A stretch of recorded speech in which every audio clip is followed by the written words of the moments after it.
ओम साईराम। आज सुंदर अशी सकाळ झालेली आहे शिर्डीमध्ये आणि आज सकाळी लवकरच आम्ही रेडी होऊन निघालो साईबाबांचं दर्शन घ्यायला। म्हटलं आज संडे आहे, जास्त गर्दी असेल म्हणून लवकर जाऊन दर्शन घेऊयात साईबाबांचं। तर मंदिराजवळ आलो आहेत आणि चप्पल पहिल्या काढल्या स्टँडवर, मोबाईल लॉकरला ठेवले आणि मग आम्ही दर्शनाच्या इकडे गेलो लाईनला।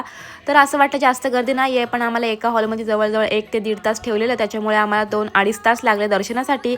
दर्शन घेतलं आणि मंदिराच्या बाहेर येऊन तिथे जेवणाचे कुपन होते, मग तिथनं आम्ही कुपन घेतले आणि मग आम्ही आलो अन्नप्रसादालयाच्या इथे आणि तिथे आम्ही जेवण केलं, जे की मी इथे फर्स्ट टाइम आलेली आणि तिथे इतका मोठा अन्नप्रसादालय आहे, बापरे खूप मोठा आहे, म्हणजे असं वेटिंगला थांबायलाच नको इतका मोठा तो प्रसादालय आहे। मग इथे आम्ही जेवलो आणि श्रियान काही जेवत नव्हतं, मग त्याला फक्त शिऱ्याचा प्रसाद दिला, त्याने तो आवडीने खाल्ला आणि आम्ही तिघांनी जेवण केलं आणि मग काय बाहेर आलो। बाहेर येऊन काय इकडे तिकडे बघता बघता शॉपिंग करायला लागले मी इथे आणि खूप मोठा असं एक चप्पलचं शॉप होतं, मग तिथे श्रियांसाठी चप्पल बघायला गेले, पण त्याच्या मापाची काही आम्हाला मिळालीच नाही। मग बाहेर येऊन लाडूंचा प्रसाद घेतला इकडे आणि मग अजून काय काय मी इथनं प्रसाद वगैरे घेतला आणि श्रियांची अशी मज्जा होती की आम्ही मनुके बघायला गेलो ना की हा लगेच त्या काकांकडे मागायचा, मला किष्णा द्या, मला किष्णा द्या, किष्णा म्हणजेच मनुके।